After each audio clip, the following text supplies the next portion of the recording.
The Brandon Peters Show may contain explicit language and detailed plot points. For more information on the show, stay tuned to the end of the episode. Summer, summer, summer of 86 at 40.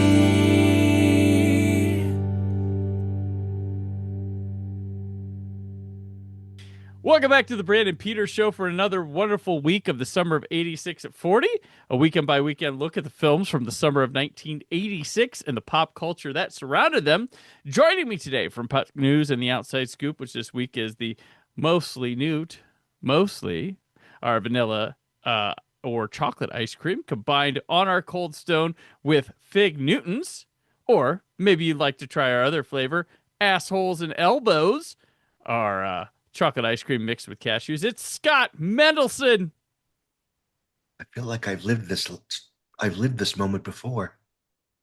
It's a strange feeling of deja vu, but I cannot put my finger on it. Hey, from Two Black Guys Talk Godzilla, out now with Aaron and Abe, and We Live Entertainment. He's not bad for a human, Aaron Neuwirth. That's it, man. Game over, man. Game over. It was tighter this time. I liked it. This episode will be covering my favorite line from Sincerely Charlotte. There we go.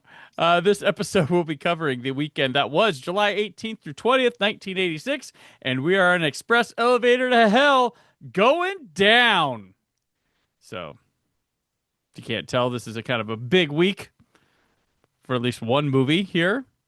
I was surprised to see an elevator in the pirate movie. Yeah. But I guess when you have unlimited money to avoid extradition. That's what the doubloons are for, Scott. Yeah, right. You build an elevator. Walter Matthau doesn't take stairs. He probably didn't.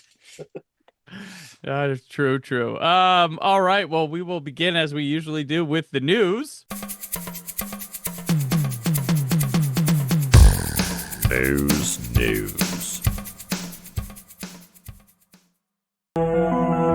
April 1912. The greatest maritime disaster in North Atlantic history. RMS Titanic was the ship they called unsinkable. It was a luxurious floating palace, the largest ship of her time, doomed from the moment her maiden voyage began. 74 years later, the Titanic's resting place is uncovered, and explorer Dr. Robert Ballard dives deep into the disaster that shook the world. National Geographic journeys through tragic corridors beneath the sea to uncover the secrets of the Titanic.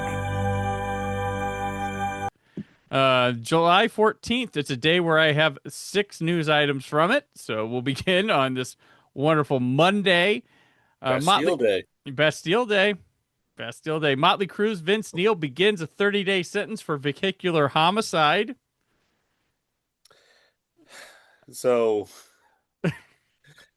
I mean, someone died in this scenario, and he serves 30 days. That's 30 the takeaway. days. Yeah. Okay. So the person, the vehicular, died in the vehicular homicide. They weren't able to kickstart his heart because Dr. Feelgood wasn't around.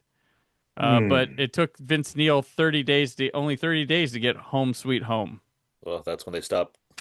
Nice. Smash that subscribe button. That's when they stopped trading shifts on the tour bus drives, right? Yeah. I want in. NASA's plan to implement recommendations of the Rogers Commission.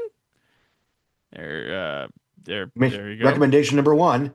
When we tell you ahead of time, don't launch the space shuttle, don't launch the fucking space shuttle. Don't. Ed Harris over here. There we go. That joke works in 2 ways. Richard Miller becomes the first FBI agent convicted of espionage. Loser, how to get caught. So many others got away with it. He was first, but you know. And so many others kept getting it. They're like laughing at him. They're like, this guy can't even do it. Think about the second guy, though. He couldn't even be the first to get caught. What are you doing? I bet he was doing better espionage than the first guy because he got caught later. Yeah. I mean, but barely compared to the guys that are still doing espionage. Unless you argue that he only got caught because the first guy caused them all to take a sharper look at everybody else.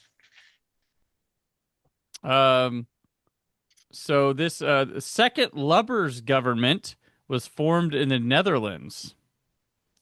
This is Context? it's a center-right Dutch government coalition that was led by Prime Minister Ruud Lubbers. Anything for incest, huh? It focused Okay. on reducing public spending and cutting unemployment. Alternatively, yeah, that's what it was. That's what they claimed to be for. They So there's more than that, obviously. they were attempting Yes. to search for perfection. And I balance. can't died. going. This seems like I've heard this term before. Yeah. Perfection. Perfection. For a center-right group, you say. Huh. We're still on Monday. Austerity! I feel like Oh, the center's only when they're veering towards the middle of the curve during the turn, and they Right. probably keep going right after that. Right. They're only beginning at the center. It took one step over. They'll take more. Same day, this Monday still, Shalimar's Howard Hewitt acquitted of drug charges in Miami. Party Okay. in the city where the heat is on. And the last thing on that Monday at the U.S. Open Women's Golf NCRCC, Jane Geddes wins by 2 strokes in an 18-hole Monday playoff with South African-born Sally Little. 2 strokes, 1 heart attack. Sally Little loses by a lot. I don't know. Tuesday, July 15th, at the 57th Major League Baseball All-Star Game, the American League won 3-2 at the Astrodome in Houston, Texas. The MVP, Roger Clemens from the Boston Red Sox. The Rocket. Shave those sideburns. Yeah. That's Yeah, I don't think Roger Clemens had sideburns. No, Mattingly had to shave the sideburns. Or no, Mattingly was the chicken. I'm trying to think which Simpsons reference would Clemens have to do? July 18th, videotapes were released showing the Titanic's sunken remains. Good thing somebody had a videotape back then. Guaranteed in at Blockbuster Video or free rentals on us. Well, when did we find it though? Like did we find it earlier in the summer, or was that some other year? That might have been some other year. I don't know, but we got video. Because the video is good because it's like I know it's because like there's like someone that testified like gave story about how like the boat split in two, no one believed her, and then they found it's like, guess what? It's in two. Now they got a video of it. It's like I just want to see that old woman be like, fuck all of you. You think that some of the people are getting that video and watching be like, where's the skeleton? Show me a skeleton. Skeleton. Come on, skeleton somewhere. Someone's gonna be a skeleton. Corpses. I feel like seeing an underwater boat that sank 100 years ago is a little cooler than seeing like one skeleton underwater. I've seen skeletons underwater while I look at like a fishbowl. Where are the diamonds? Where are the diamonds? Show me the diamonds. Show me the diamonds. Where are the diamonds? Where are the stuff? Where are the things at? Everybody talking about Lena and Indiana Jones. Right. July 19th, Tim Witherspoon KOs Frank Bruno in 11 rounds for the heavyweight boxing title. 11 rounds. 11 rounds. Gladiator match. Jesus. Yeah. And then lastly, July 20th, the British Open men's golf in Turnberry. Australian Greg Norman, the Shark, wins his first major championship at even par, 5 strokes clear of runner-up Gordon J. Brand. And 4 heart attacks. All right. This week passing away, we have Raymond Louis, the industrial designer, actor, comedian Benny Rubin, Florence Hallup, actress of Night Court and St. Elsewhere fame, physicist, designer of the first atomic clock, Gerald Zacharias, British soccer official Stanley Roos, and actress Helen Craig. Birthdays this week: pop rock singer Dan Smith, actor Calum Gittins, actress of Downton Abbey fame Laura Carmichael, Korean singer and actress Dana, actor Yahya Abdul Mateen, Hey. and director Ari Aster. Hey. I like to see those two make a movie together. God, yeah, Yeah, that'd be kind Yeah. of cool. I'm trying to think if he is in one of his movies. Halfway into that It's joke, I wait. That's not a joke. That would be No, cool. this is a good yeah, idea. it'd just be to give Joaquin a break for a second, let Yaya Abdul in there. Yeah. Eddington 2. Bo is cool now. Oh, it's cool. Oh, jeez. Bo is supremely confident. Now we're talking about him, by the way, after what I assume was a successful run on Man on Fire on Netflix. Comment. Oh, it's yeah. Will be as good as The Equalizer on CBS. Who knows? Well, I think you're saying the Equalizer, like that's not a hard bar to go. The CBS show, though, that's a different story. That's what I'm saying. Yeah. All right. So our first movie this week comes to us from the year 1985, making its debut in the United States. It's Sincerely Charlotte. For a I moment, watched a movie. I didn't have to. You did, because it wasn't playing in America, in the United States of America in 1985. Directed by Caroline Huppert, written by Caroline Superman Huppert. 2 nonsense. No relation. Yeah, no relation. Written by Caroline Huppert, Luc Berard, and Joël Goran. Starring Isabelle Huppert, Niels Erstrup, Christine Pascal, and Jean-Michel Reeves. This is composed by Philip Sardé, who also composed the Manhattan Project this summer, and this is the first of 2 films this week he composes. Congrats to him for just dominating a summer of like no other. And was shot by Bruno de Kaiser. He has 46 credits and was assistant camera on The Tenant. So there's a lot of Polanski in this episode. Cinematic incest going on over here. Yeah, a lot going on. So this movie's about after her lover has been murdered, a young sister is forced to hide out at the home of her ex-boyfriend, who is currently living with his new love. Sincerely, Hi, Jinx and Sue. Charlotte. So Scott, we're going to start with you this week. Can these 3 crazy kids get along and possibly solve a murder without driving each other crazy? Find out in Sincerely Charlotte. Thursday night on NBC after Friends. Nailed it. The one with the murder.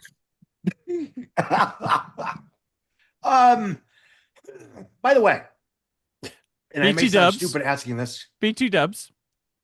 What was that? BT Go, dubs. Scott. Just go. Oh yeah. This is fine. I mean, it's honestly, I was kind of bored by it. It's well made, well shot, well acted. It's sort of a prototypical what you think of almost in jest when you think of a French melodrama. Ridiculously good people squabbling over why they are or aren't together. My main issue with it is I wasn't particularly involved in the story, and I was sort of rooting against action because she's such a flighty whatever that like it's not worth sabotaging what this guy already has with a seemingly halfway decent engagement with a son or at least a child they share. And the biggest problem is his wife or his fiance is so much hotter than her. So the whole time I'm sitting there going, dude, putting aside morality and fidelity and all that nonsense, what you got is much better than what's trying to get you. I'm sure that's what Manola Dargis said too. Yes, exactly. Problem is, it wasn't hot enough.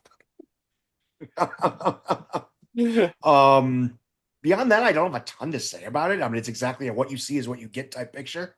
I will say that I had a devil of a time finding any relevant trivia on this picture. There's not a lot about it. Okay, so I wasn't just looking in the wrong places. I didn't. I mean, I wasn't going to do a huge deep dive on it, Yeah. but I couldn't find anything even casual or. Yeah. Right. Yeah.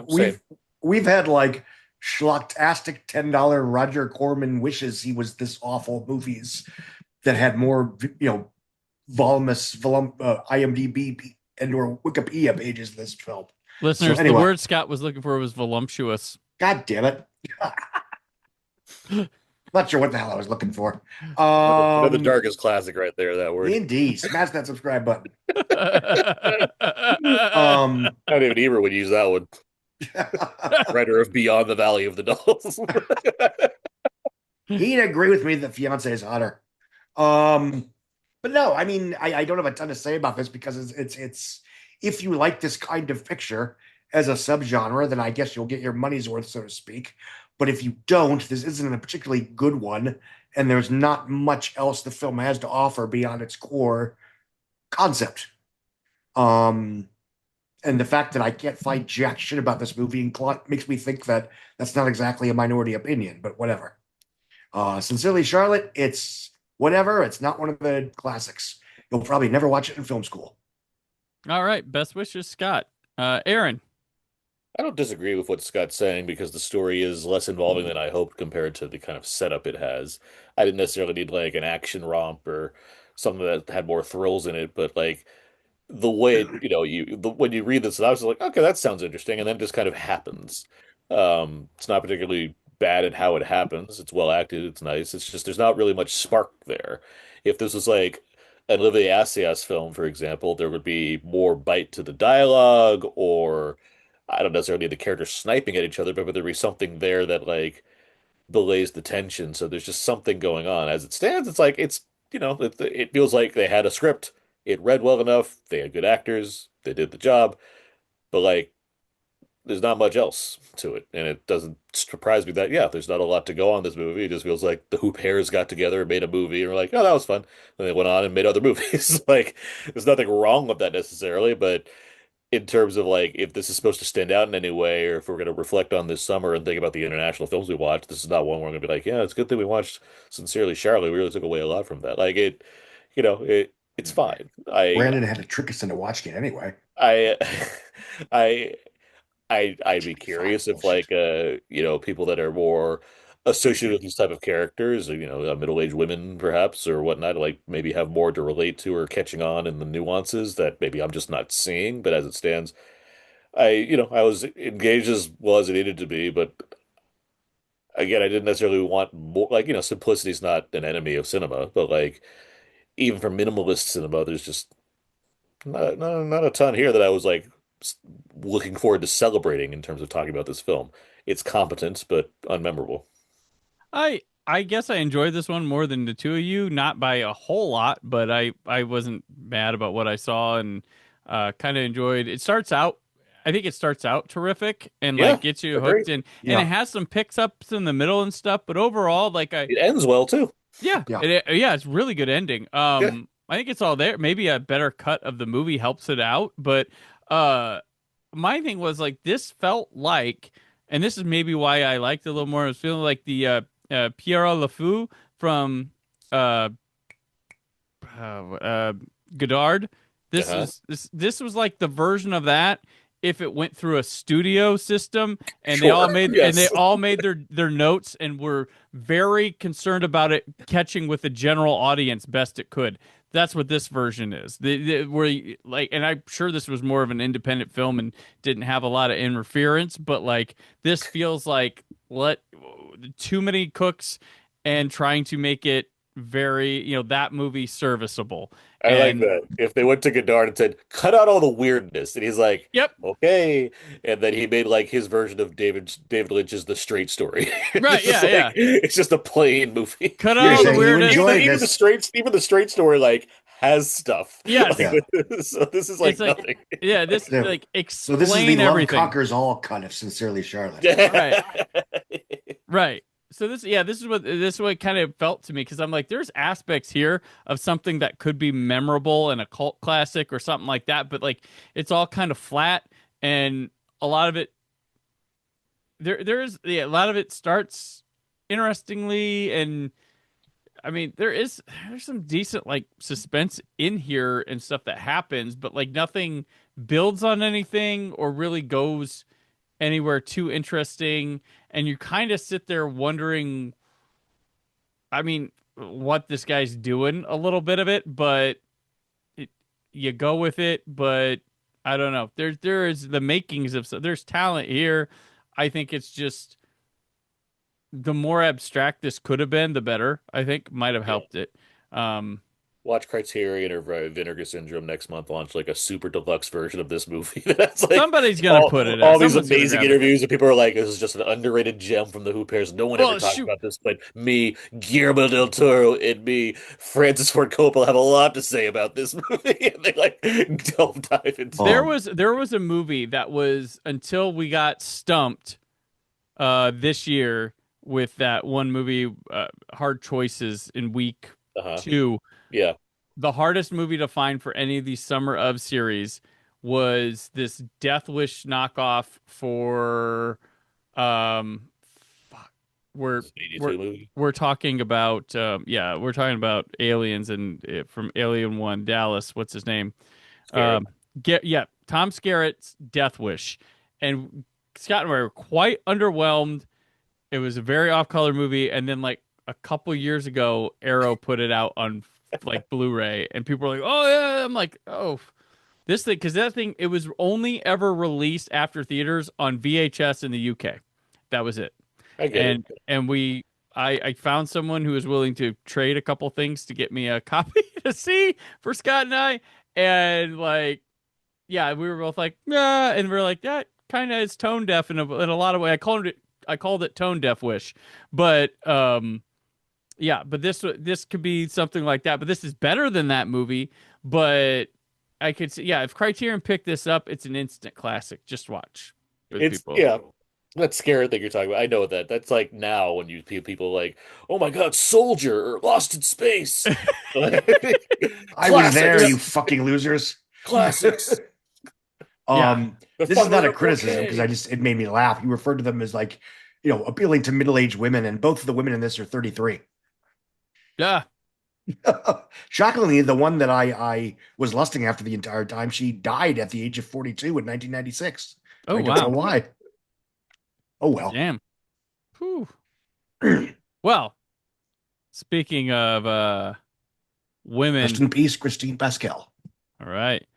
Speaking of women in 86 to lust after, it's time to take our ad break. Oh, good. This is a very special one this week for me. Elvira here, Mistress of the Dark, and sometimes Oh, for yep. bed because Coors Light is the One of my official first beer of crushes. Halloween and the There. best at the Boobs are beach. involved. Malibu Beach. Malibu Where you can look, Frankie and Annette.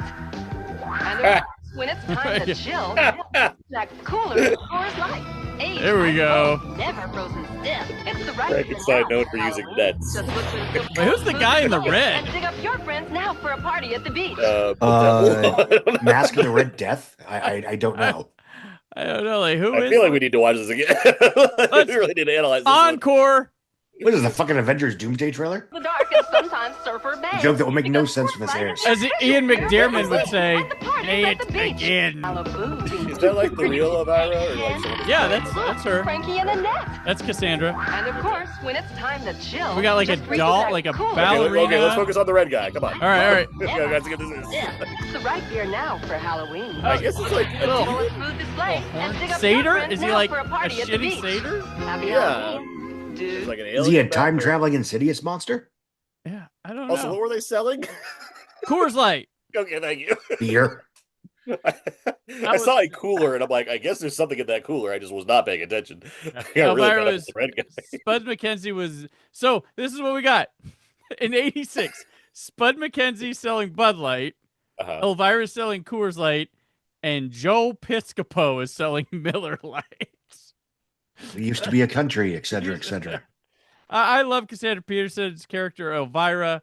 I grew up, like she was in commercials and like everywhere, Halloween special stuff. She had to move a couple movies, which I think are actually pretty solid. Her second one is very underappreciated because it's a very nice, funny Hammer homage. But when it comes to the '80s, Elvira, I was right there, and I love that her movie, her old episodes are on streaming services everywhere to watch. So What's the person she's based off of that's in Ed Wood? Vampira. Vampire. And Vampira sued her, but Vampira, like, you look like Morticia Adams. Like, what do you do? Like, you're a host. And there's Morticia Adams.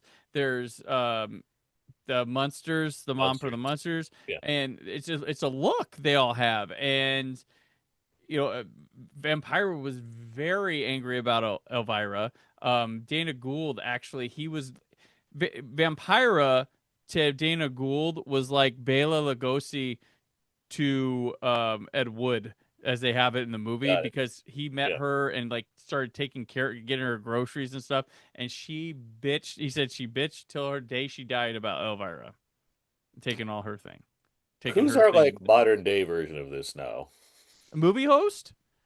Like, Or, well, Joe not Bob just Briggs, movie. I guess. Well, he's no, you know what I he's mean. a revival. Like, beyond just like a cinematic. There's plenty of cinematic.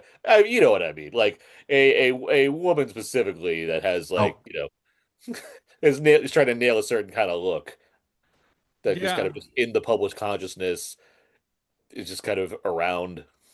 That has a character that we more see. Do we have anything like that anymore? I don't know, because she was a horror host, so she had like we had all these horror hosts in the 80s. I guess the difference now is that people are influencers, so they don't really need a their character is their character, right? Yeah. So like it's Their different. Character's authenticity. Yeah, there's nothing like an Elvira. Because if you just want like goth girl or like someone that in that realm, it's what like it'd be like fucking Jenna Ortega or something, right? But like she's not really like a host of anything. She's just a Get out of person. my web search, Aaron. Yeah, because I mean, we see Elvira, but Elvira was in a mix with people like Svengoolie comes out at that time. In Indianapolis, we had Sammy Terry, and I'm sure every local channel had people. That's what I'm at. So because we're so away from that, so it'd have to be influencers. But like, is there like some key one? I guess, but I can't think offhand about that kind of thing. Like the market's flooded in that realm, so it's like you can't single it out in the same kind of way, I suppose. Yeah, and the horror host is a old thing that people try to bring back, and Joe Bob. Even like Joe Bob has his like Darcy the Mail Girl. But there's been like 4 of them, and the new one is Diana Prince. That's who is his mail girl now, but there's been other ones prior to. Who certainly, but that role is certainly an ode to that kind of character. Yeah.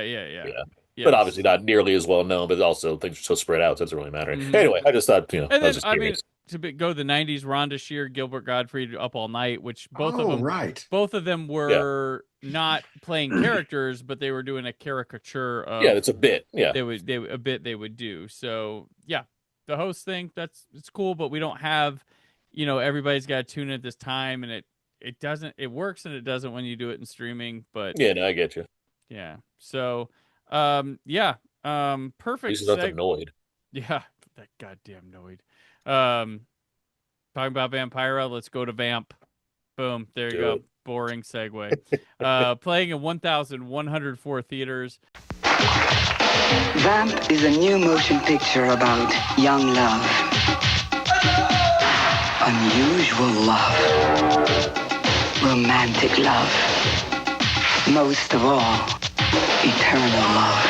I give you Katrina. My name is Grace Jones, and I am the modern bloodsucker in Vamp. A frightening comedy, rated R.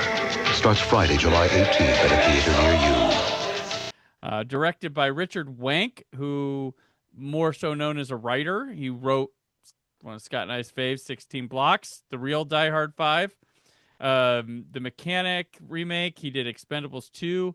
Aaron, he did Equalizer 1, 2, and 3. Oh, I'm aware. Yeah. Jack Two of Reacher, those. Never Go Back, Magnificent 7 remake, Craven the Hunter, but most importantly, his biggest contribution to cinema was The Protege. Was the what? The Protege. Oh shit! Yeah. Yeah, the Martin Really- Campbell, Maggie. Really had a Q. run here in the 2010s, apparently. In the Yeah. 20s. Like, But yeah, he like drought. He has like a drought, and then he comes back and is yeah. like, "Hey, It's like why these are don't all you modern start? films? Why don't you start writing mid-level actioneer films? Let's do this."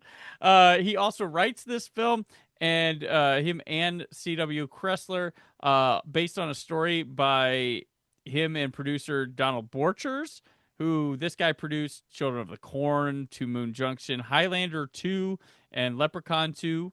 And then the stars, Chris Makepeace, Sandy Barron, Robert Russler, Dee Dee Pfeiffer, Grace Jones, Billy Drago, and the voice of Christopher Plummer.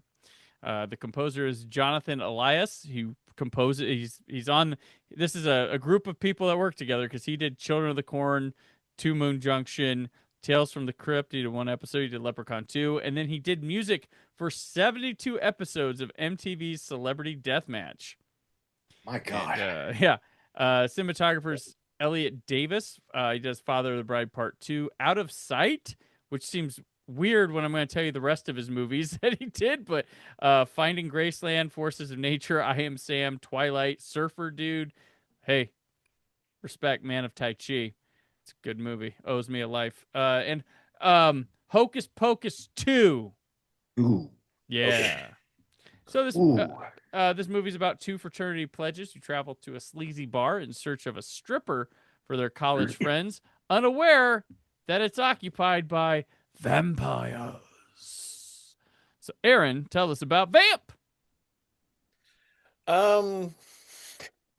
Here's the thing. I watched this a couple weeks ago, and I'm struggling to remember it because that I think signals what I felt about Vamp. I feel like it's a movie that should be more fun than it is. I believe it. When I was reading up on it, is like I guess people think this has a lot in common with From Dusk Till Dawn. I'm like, not really. I didn't even think of that till I saw that same thing. Yeah. I was thinking Sinners the whole time, obviously. It's like, you take like one or two things and extrapolate it, and you if you say a sentence a certain way, sure, but if you say it the right way, no. But regardless, but now you have a thing where someone's like Sinners. Oh, it's just Dusk Till Dawn. I go, which was fucking Vamp. There you go. Silly people. Sinners is not a ripoff of From Dusk Till Dawn. Sinners is a ripoff of Legion, obviously. Come on. And people are like, which one's Legion? Oh, Paul Bettany, where he's an angel? No, the other one. No, the other one of two. Wait, the one that's like whipping himself? No. One of three. My mistake. The director's cut of Exorcist 3. That's right. Oh, yeah. Right? The good one. Yeah. So this movie does seem like it should be more fun than it is, though. Like if you give me Grace Jones in makeup playing a vampire, I feel like that should be like 3 stars right there. Then like the rest is gravy, and you don't get a lot of that for one thing, and the movie just kind of sits in this. It's never like I guess it's supposed to be somewhat of a comedy. It's never really that funny. It's certainly not horror-y. Like it's not scary.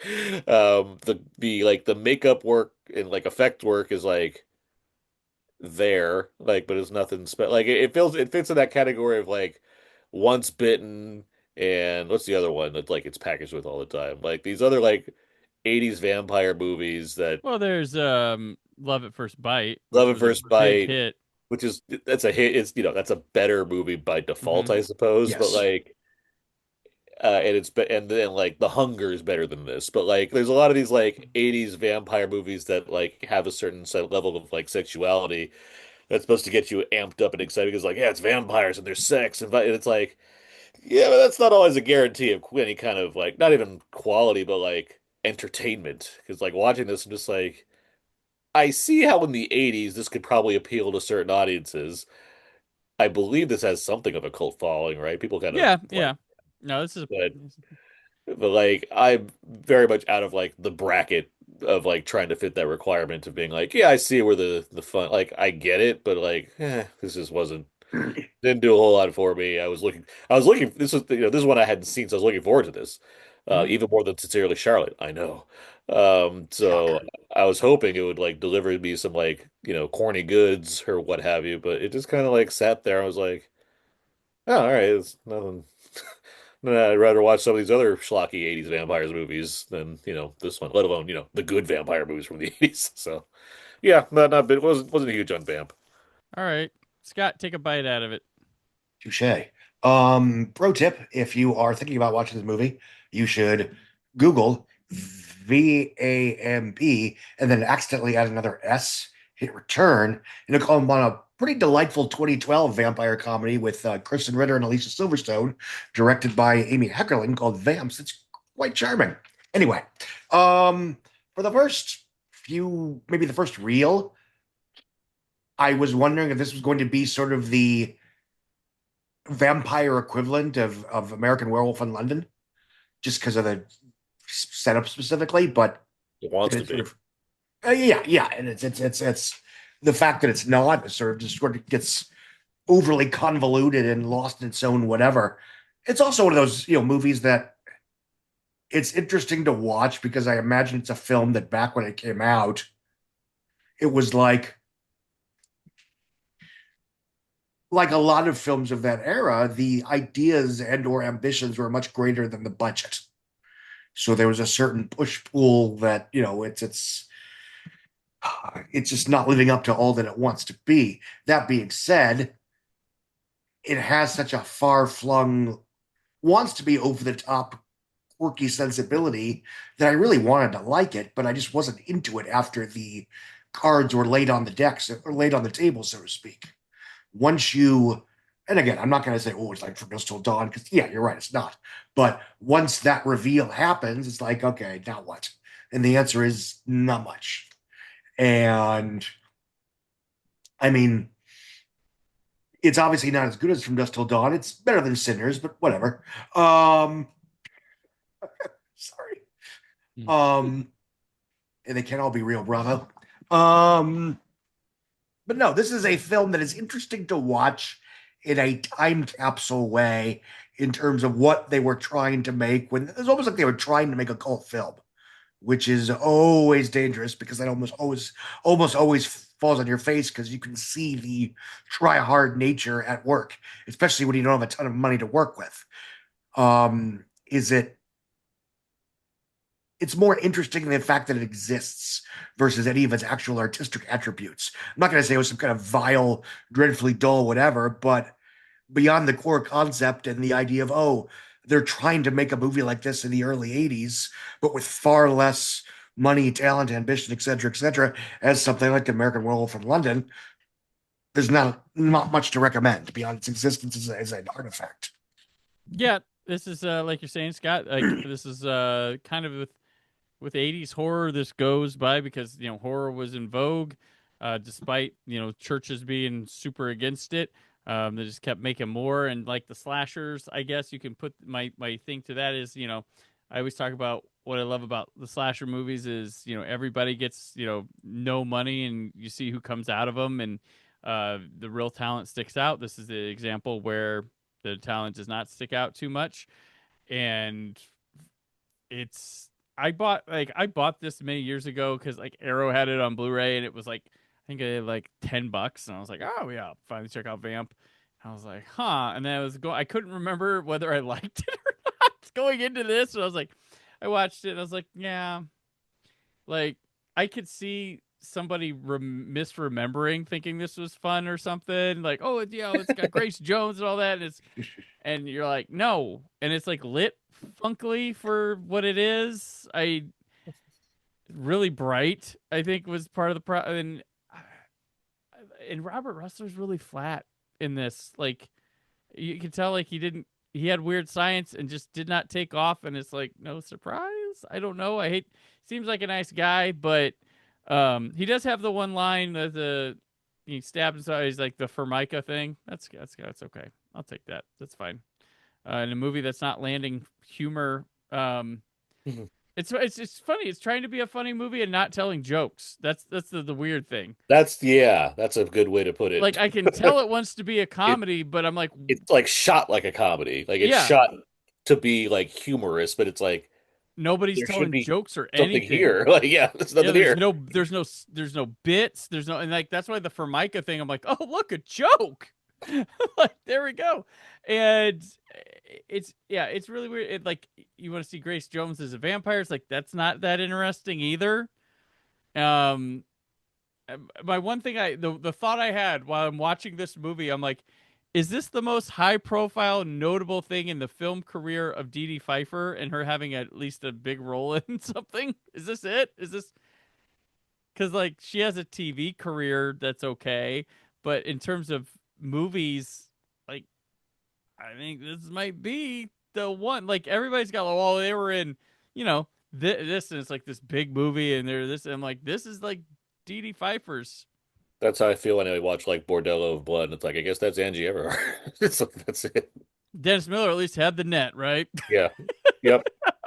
Dennis Miller had that key 95 to 97 run of The Bordello of Blood, the Net, and Murder at 1600. So- I forgot he was in that.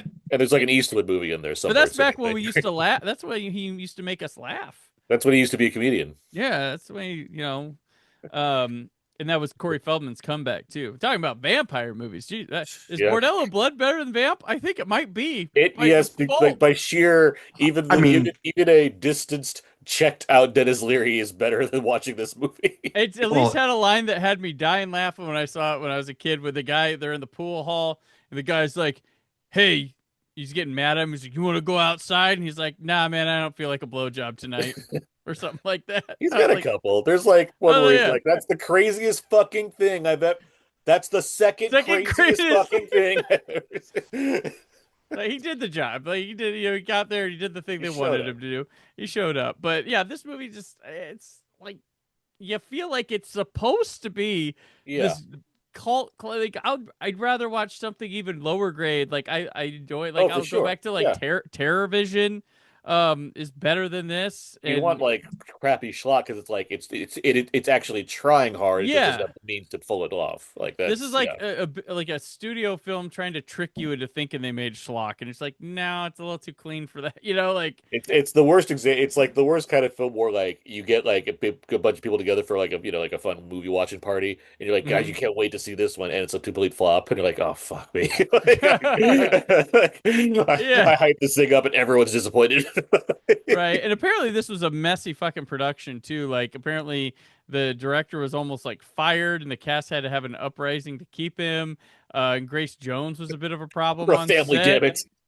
Yeah. No one gets rid of the Vamp family. Oh, and a notable thing here too.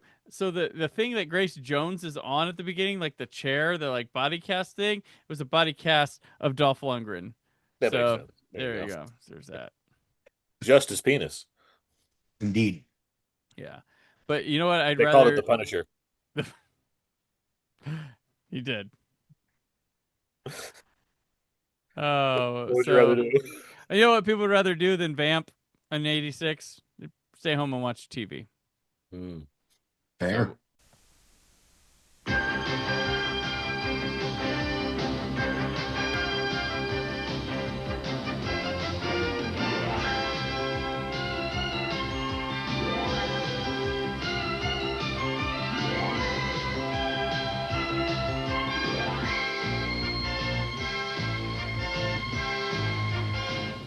Tonight, it's a CBS special movie. They're falling out of the skies like flies. That's going to win somebody the Nobel Prize. Get a hold of anybody. We got to report It's this going to get a mess. hell of a lot worse before it gets any better. Weird and ticked off, whatever it is. We're talking about an organism that imitates other forms. Somebody in this camp ain't what he appears to They be. assume the shape and form of what they're attacking. Nobody trusts anybody now. How are you looking at me like that? We're not getting out of here alive. Neither's that thing. Kurt Russell, Wilford Brimley, John Carpenter's The Thing. Next. We'll do our TV ratings. Guys, guess what the #1 show was this week? Cosby Show. Hey. More people watched reruns of The Cosby Show, Family Ties, and Cheers on NBC this week than the Major League Baseball All-Star Game.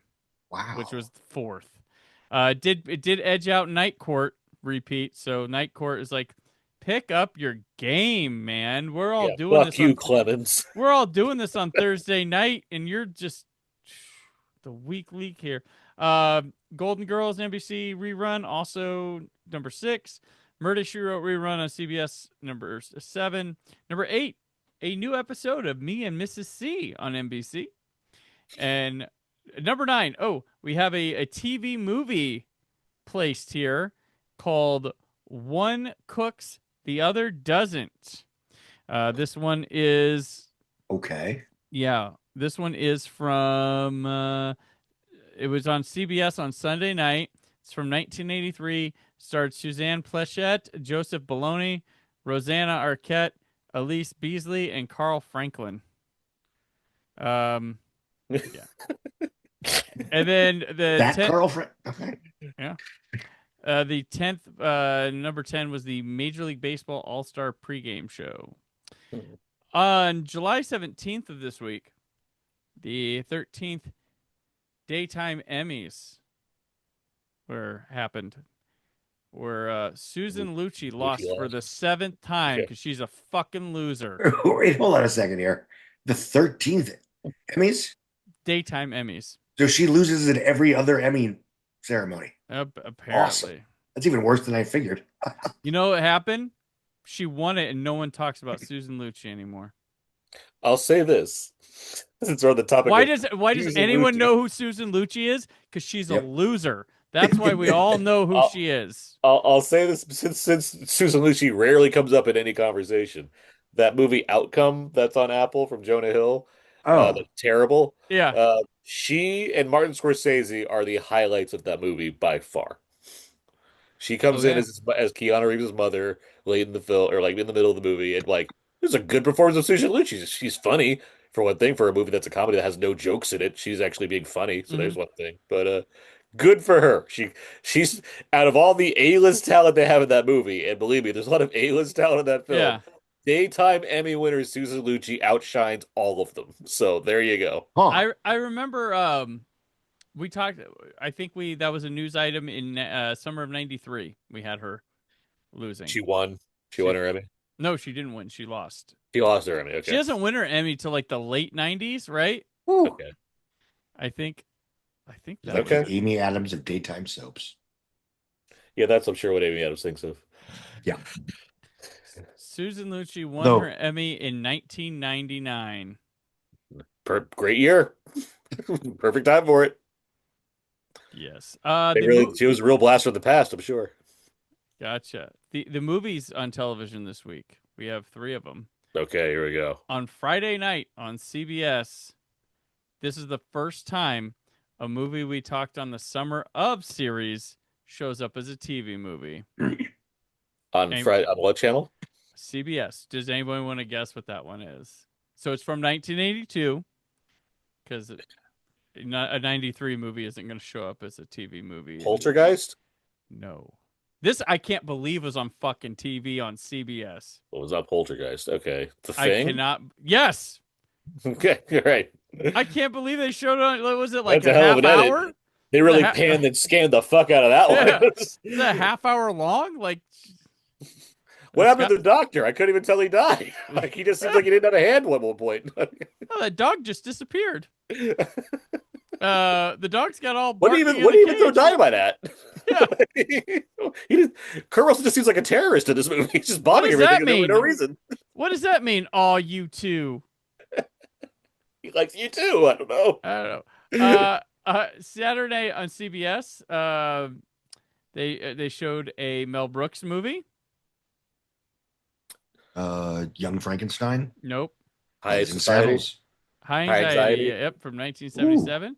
And ABC Sunday. They should have shown it a couple weeks ago or a week ago, but here it is now. It's a movie from the 70s. Patton. That'd be a 2-night event. So what a clue that was! It's a movie from the 70s. Well, it seems like we're in July. You're making it seem like it's a July 4th movie specifically. Yeah. Jaws. Yep, there you go. All right. The TV movies from this week. ABC Monday, they showed The Doll Maker from 1984, starring Jane Fonda, Levon Helm, Amanda Plummer, Geraldine Page, and Dan Hedaya. On CBS. Yeah. Friday on CBS. When She Says No from 1984, starring Kathleen Quinlan, Jeffrey DeMunn, Rip Torn, and Jane Alexander. Sunday, CBS showed that one cooks, the other doesn't. And then NBC that same night showed Flight 90, Disaster on the Potomac, 1984, starring Jeanetta Arnett, Barry Corbin, Richard Mazer, Jane Kaczmarek, Richard Beauchamp, and Kate Vernon. Is there like a, forgive my ignorance, but is there like a famous plane crash on the Potomac that happened? You know what? I don't know. Maybe Scott might know or something. I don't know. Not offhand. It's the Potomac, so I mean, it's right by, it's in DC somewhere. It's not insignificant. Yeah. So January 13th, 1982, Air Flight Air Florida Flight 90 crashes into the 14th Street Bridge over the Potomac River in Washington, D.C., resulting in 78 fatalities. Yeah, that's unfortunate. Yeah, not cool. Not cool. Also, like our next movie, Pirates. It's warm. 1,108 theaters. Set sail for a world of adventure. They were the most dreaded buccaneers to roam the seven seas. Men who fought for glory, love, and gold. Gold! They braved shipwreck and battled treachery in the search for glorious adventure. They were pirates. Walter Matthau in Roman Polanski's Pirates. Starts Friday, July 18th at a Cineplex Odeon theater near you. Consult your local listings. Directed by Roman Polanski. Written by Gerard Brock and Roman Polanski, with screenplay collaboration from John Brown John, starring Walter Matthau, Chris Campion, Damian Thomas, Ferdy Mayne, and Charlotte Lewis. Philip Chardet, of course, composed this. This is the last one he would compose with Polanski. They were a team before, no longer after this. The cinematographer was Witold Sobocinski. He has 51 credits, including shooting Frantic with Roman Polanski. This movie tells the tale of the adventures of pirate Captain Red and his first mate, Frog. This was the opening night film at Cannes in 1986. Sorry. Yeah. To celebrate, the Neptune ship from this movie sailed into Cannes and sat there for 16 years. They had no idea what to do with it before they finally moved it. This was a movie that Polanski intended to follow The Tenant with in the 70s, starring and it was to star Isabella Gianni and him. Things didn't work out for Polanski. What happened? We'll get there. Walter Matthau replaced Jack Nicholson as Captain Red in because this. if you can't get Jack Nicholson, because you're ruthless. Yeah. Yeah. He was like, Meryl, I need you to get me a movie quick. Rob Lowe auditioned for the part of Frog. Polanski wanted Dustin Hoffman for that role. Oh boy. Timothy Dalton was cast to play Don Alonso, but he backed out so he could be available to play James Bond in The Living Daylights. Lucky fucker. Good. Jesus. But people said Timothy Dalton didn't like Roman Polanski much at all while they were together during this time. And it can't be Roman Polanski without mentioning Charlotte Lewis alleged she was sexually assaulted by Roman Polanski during this production. She was 16 while filming it. Got some hot water there. Yeah. So I believe Scott, defense of Roman Polanski. Go ahead.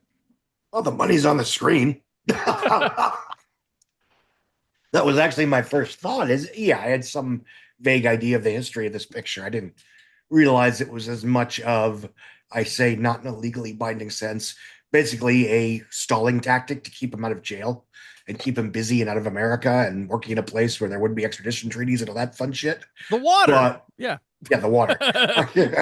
Easiest place to film. But I mean, this film cost like $40 million in 1986. Again, I don't have a list in front of me, but if you knock out like Star Trek, the first two Superman movies, and I don't know, Cleopatra, this is probably the most expensive movie ever made. Or certainly it's in the top 5. Who also fail. Yes. Yeah, I mean, it looks gorgeous. It looks like a big, splashy whatever. It's just a shitty movie because the characters are not sympathetic. The plot is episodic and rambling. The action is not particularly compelling when there is action. Most of it's just sort of like tomfoolery incident. I was actually reminded of something when you mentioned, Aaron, a minute ago about like it's a comedy, but they're not making jokes. I got that feeling from this picture as well. I mean, Walter Matthau is incredibly miscast.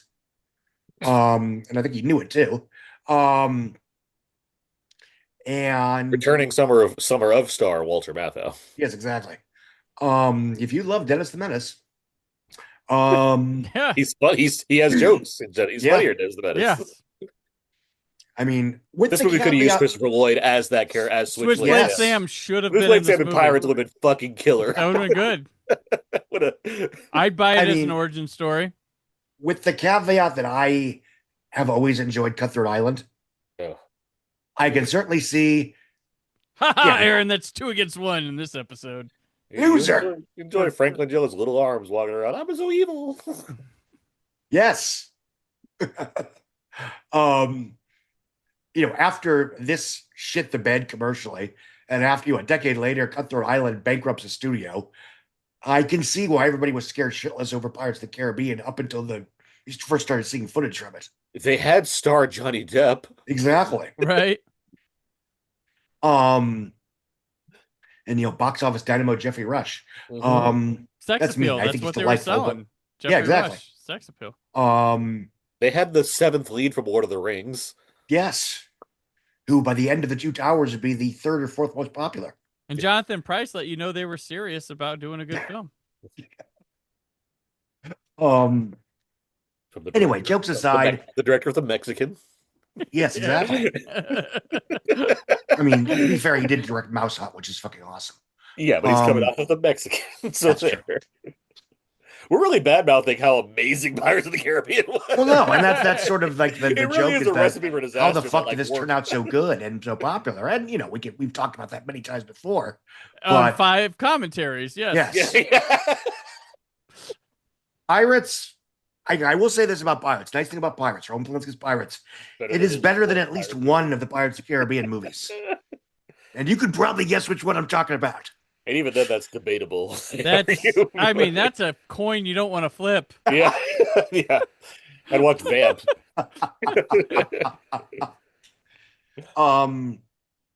Without even getting into the Polanski discourse of it all, because that's a different conversation, frankly. The movie is the movie is the movie. This just fucking sucks. It's all dressed up and no place to go. That's actually a good way to put it. I should have thought of that earlier. And it's a pageantry in search of a narrative. And it's just boring. Mm-hmm. It is, I don't want to say offensive because I don't want to come off as a prude, but yes, this is the kind of shit that would eventually cause conversations about the roles of female love interests / supporting characters in manly macho action movies. And now that, I can see why she made the allegation she made. It's on the screen, more or less. But yeah, this one fucking sucks. And it's almost as boring as The Ninth Gate. That's saying something. Though I do look forward to the eventual Roman Polanski biopic that ends with him overcoming the horrors of the Manson murders and triumphing with Chinatown. Cut to black. Roman. From the producer of Bohemian Rhapsody. His story continues, but nobody talk about pirates. Aaron. To paraphrase The Simpsons, yeah, Brandon, that movie sure did suck last night. It just plain sucked. I've seen movies suck before, but that was the suckiest bunch of sucks that ever sucked. So mixed. He's no frantic. Yeah. I was looking forward to this because I hadn't seen it. I've always just heard about it. Is in the same way that you hear about Polanski having made a or sorry, not Polanski. Oh fuck, what's his name? The Popeye movie. Oh yeah. Mm-hmm. Altman, from the director of Nashville. Jesus Christ, Altman, it's late. You hear about that, you're like, Robert Altman made a movie about Popeye, starring Robin Williams, because it just doesn't come up in the culture conversation very often. You're like, yeah, and then you watch it, you're like, well, that's some Yancey Burns. I really don't have much to say about this, but yeah, this movie, I don't have. I mean, it's like they spent a lot of money. It's surprisingly a lot of money for this, and it's like, I don't know, what are we doing here? The second you're like, I guess Walter Matthau's our guy. It feels like we should reconsider how we're doing things. It just, I don't know. And Walter Matthau was a movie star. He can do whatever he wants to, but even he must have been like, well, like the check cleared. Like I don't know what else. Like, this is one of those. What does he look like eating lunch on set in that outfit type things? Like, fuck my life, like that type of. This feels like if Harrison Ford had a bad career, this is what it would look like. Like if Harrison Ford wasn't so like prudent in the choices he made, this is like what he would end up doing, just being miserable on these kinds of sets. And like in retrospect, I have to wonder if that's why he turned down Cutthroat Island. Was Harrison Ford offered Cutthroat Island? Among many people, yes. Well, that makes sense. Yeah. I mean, but no, I mean, you don't get to Matthew Modine without getting a lot of no's. We do so many '90s. We do so many '90s commentaries on Out Now, and often Harrison Ford certainly comes up, and yeah, he turns shit because it's like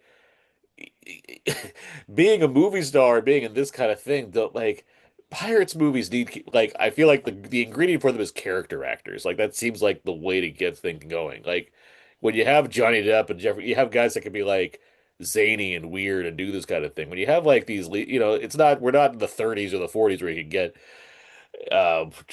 what's his fucking name? We're jumping all over the place. You can't get these marquee idols and expect that to be like the selling point these days because it's not like a one of a kind swashbuckler anymore. Now it's like this weird diamond in the rough that you're hoping wins, but it's just not going to because it costs way too much money. No one cares about pirates.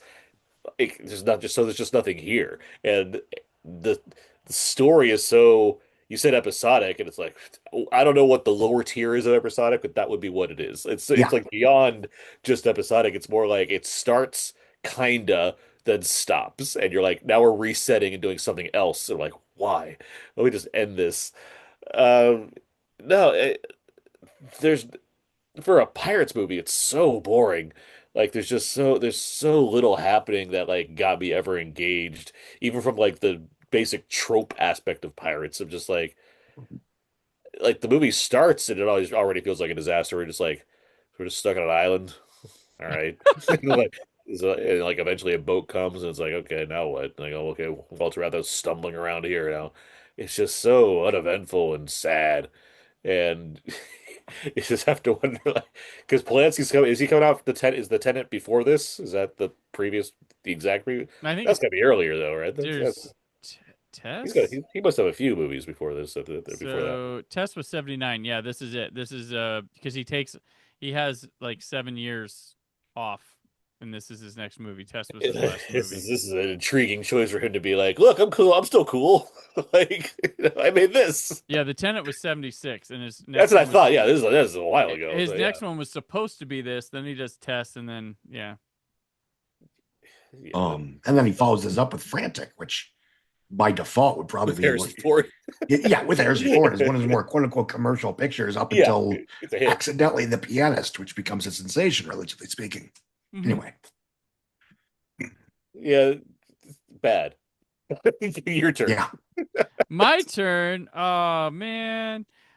So this one, like, I didn't know. I knew of it and stuff, but like, I don't know.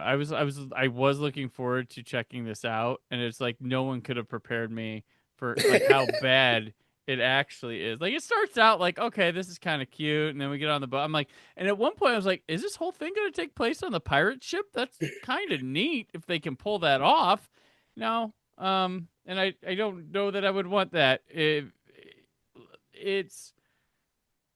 so so off. Like I don't know. I was so bored by this movie.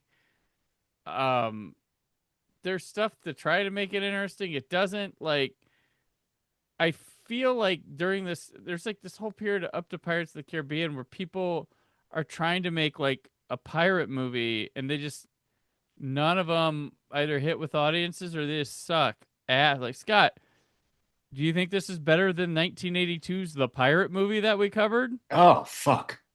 Both. I might want the pirate movie over this. Congrats to 19. Well, I mean, this feels more like the genuine article, so I'd almost be inclined to. Is Penzance a good movie? I've never seen that. The pirate movie? Pirates of Penzance. Well, that's what this. I haven't seen that, but the Pirates movie 1982 is based off stuff with that. No, I know that. I'm just in terms of like other Pirates I movies don't that did know. work. I'm like, is that considered good? I don't. I frankly. It's been a while. I don't want to make a. No. I'm assuming it's better than these. Yeah, the villain. Just because. Yeah. The villain in this is ass. Like I'm just like I'm not.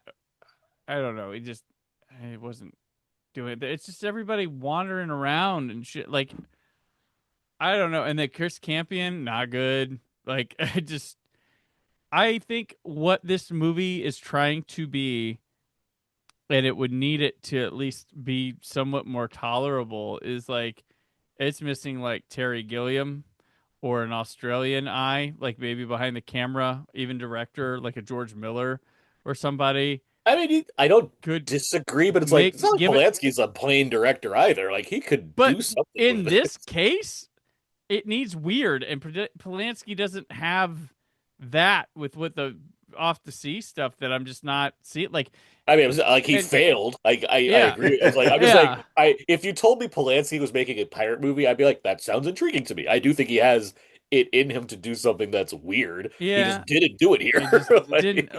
Because Gilliam, he's not making pirate movies per se, but he's making pirate adjacent shit like Time Bandits, Baron Munchausen. Yes. He's also making Jabberwocky. costly, unattractive movies for audiences.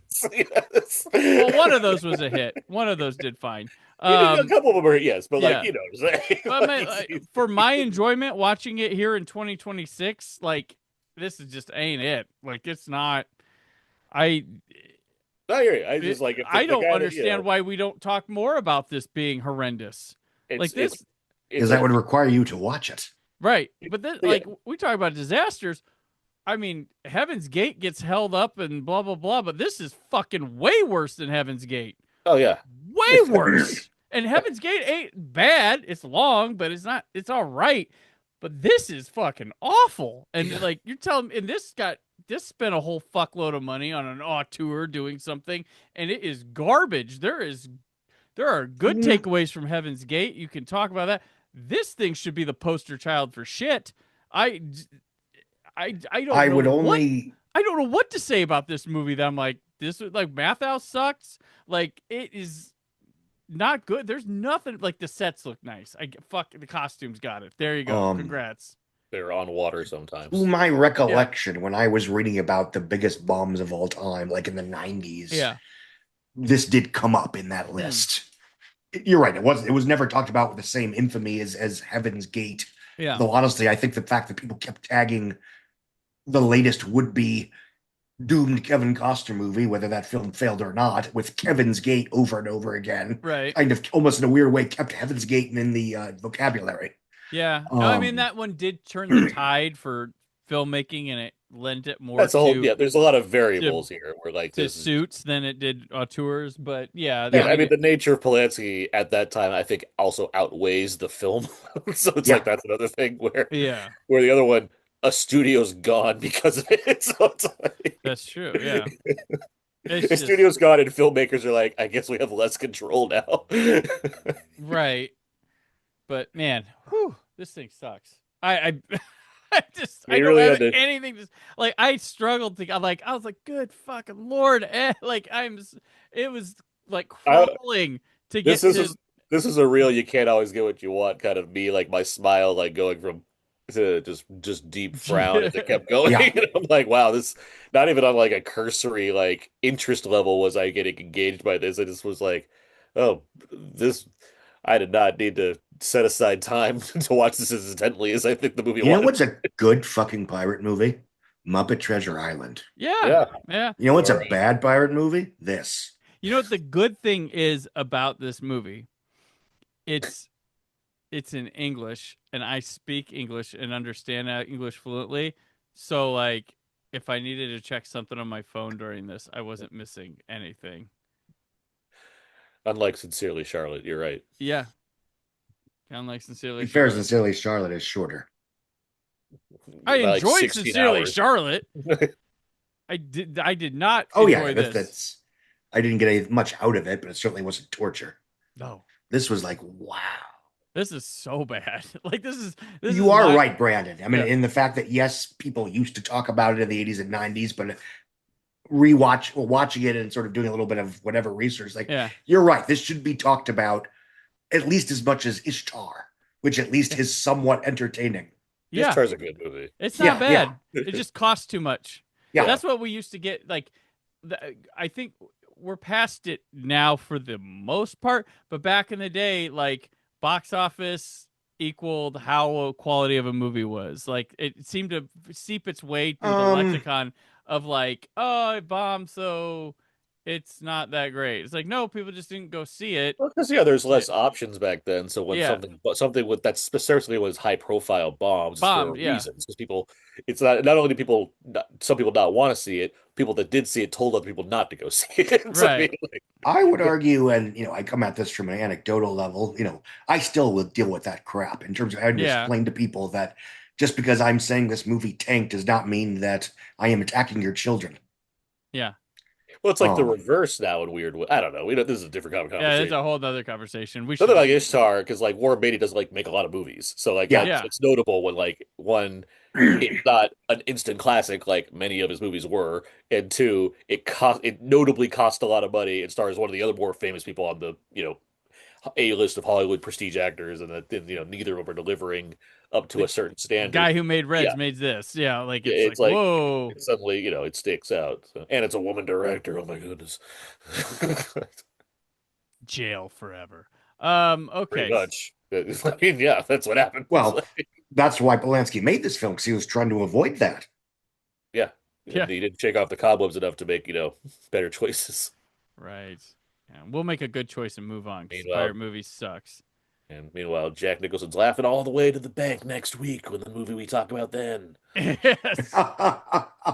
Make a better choice, kids. Watch Frantic instead. All right. So literally any other Roman Polanski movie if you're wanting to. Like, I gotta wonder, like, is this like the bottom Polanski? It's gotta be, right? I hope so. This is a bottom for anyone's career. Like, shit. Oh, anyway, I mean, he's making them now, and he's still like decent enough. Like, here you go. Spielberg made a pirate movie. He made Hook. Think about it. That's a whole podcast. I don't like the idea you got me. You found a way for me to say Hook is better than. It is. Sadly, it is. These are the two key words by default. By default. All right, so let's move on to the Kasem American Top 40, where we talk about the top 10 songs from that top 40. American Top 40. On American Top 40, I'm Casey Kasem. Hits from coast to coast. The countdown continues on our way to number 1. Number 10, debuting in the top 10 here, we have Love Touch by Rod Stewart. Number 9, Your Wildest Dreams by the Moody Blues. Dropping from number 3 to number 8, there will be Sad Songs by Billy Ocean. Debuting in the top 10 at number 7, Glory of Love by Peter Cetera. That Karate Kid 2 music is just keeping on. Number 6, Who's Johnny by El DeBarge. Number 5, dropping from number 1, Holding Back the Years, Simply Red. So it had a hard fall there. Number 4, Danger Zone, Kenny Loggins. Number 3, Nasty by Janet Jackson. Number 2, Sledgehammer by Peter Gabriel. And making its first top in the charts for the first time, Invisible Touch by Genesis. That Phil Collins just can't get away from him. Good song. B, I really enjoyed in Michael the performance by Chevy Chase / Elizabeth Moss / Claude Rains as Janet Jackson. There you go. All right. Kevin Bacon is what you're trying to read. That was when I was trying, I forgot Kevin Bacon. Yeah, I was going to say, who's this Janet Jackson you're referring to? I don't know anything about her based on the universe I now exist in post-Michael. Right. You guys are talking about, it's mid-July and you're talking about Michael. Oh, Where it's still in the top 10, I assume. Yeah. Like, what do we want? What's the problem? Still crushing it. Suck it, Nolan. All right, so we'll move on to the main event this week, and it's a reward, isn't it? It was. We had to get through to get to this, and it's worth it. It's Aliens, playing in 1,437 theaters. You're going out there to destroy them. That's the plan. All right, I'm in. The first time she survived the most terrifying creature in the universe, she thought the nightmare was over. Something under the floor. It hadn't even begun. Coming straight for us. That's inside the room. Sigourney Weaver, Aliens, the new movie. This time, it's war. Rated R.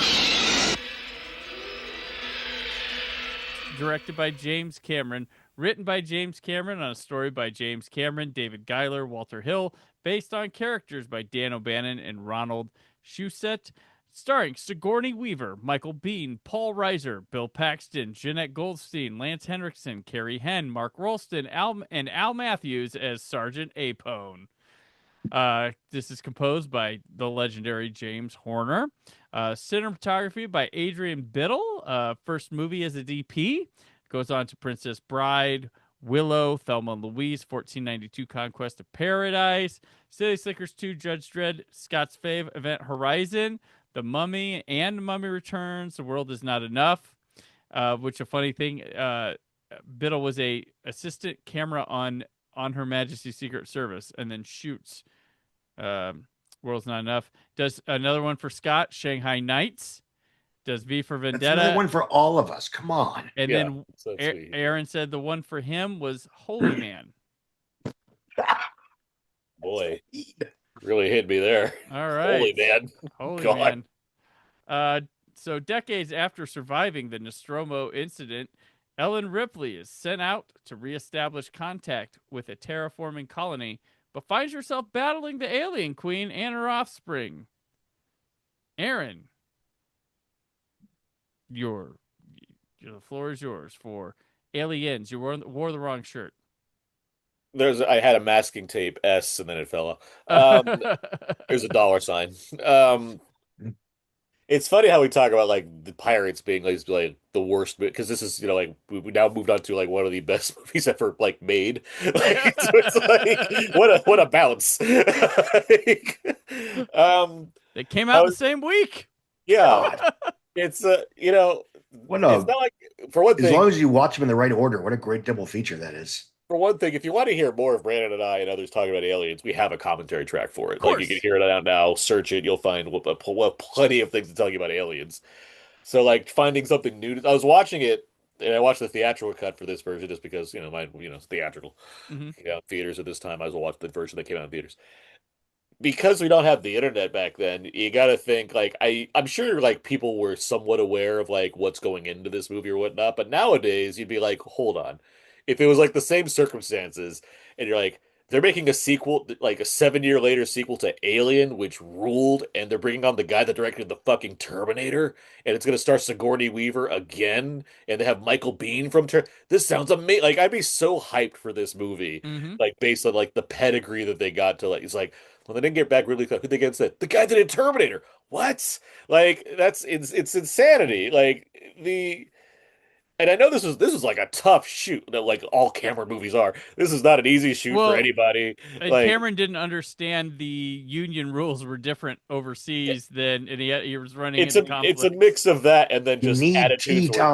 Attitudes were not blending until he fired everybody. He fired the cinematography, fired him, like got a whole new crew basically, like midway through the shoot. Let alone fires one of his actors, to get and brings back Michael. Get my guy Biehn on here. And I mean, it was weird because first I said him Mr. Bean and he was confused. Yeah, because he like he had all these lines of dialogue he kept not saying. And then Michael Biehn used that for his performance. He's like, I'm not going to say anything either. I would wager to guess that Michael Biehn has maybe like 40 lines or less in this movie. He does not. He's a very quiet character. Yeah. I mean, like it. I was thinking about this as sequel terms. Like when you look at like best sequels of all time, there's films that are like parts of sagas where like I'm not saying they don't count, but like this might be one of the best pure sequels. Like there was never an intention to do another one after the first one kind of film. Like Godfather's like there's books. Star Wars, like he had a whole thing about it. Lord of the Rings, all that, like there's all like planned stuff or intentions or things that are set up. No one that made Alien was like, and then we're gonna do this next time. So like in terms of just like a pure like we made another one because we decided to, this might be like the best like example of that you could ever get. Like it does everything the way you'd and it follows like the pattern. It's like it's bigger, like it's aliens, like it does it like it's a standard kind of idea of what you do if a sequel's like yeah, there's just more of them, like but it's so expertly done in every single way. I mean, this was nominated for what, like 7 Academy Awards, including Best Actress. Like, a film like this doesn't get that nomination, but it did because Cameron just forced his will upon this thing after walking into an office and just being like, "How about this, like aliens? Like, I got it. We do this." And he just builds this thing that's just a masterful like exercise in science fiction and action.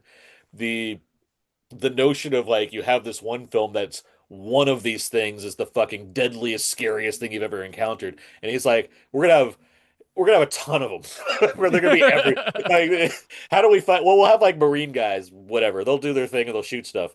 But there would be so many of them, won't matter. You can't escape these aliens. Okay, but what else? How about a queen? And they give you like another iconic creature, the alien queen, which is this amazing great like there's so much good in this movie. It's like hard to express like within like 5 minutes how everything turned out the way it did correctly, whether it's characters or the writing, the music, which Cameron didn't even like that much. Like he wasn't even a big fan.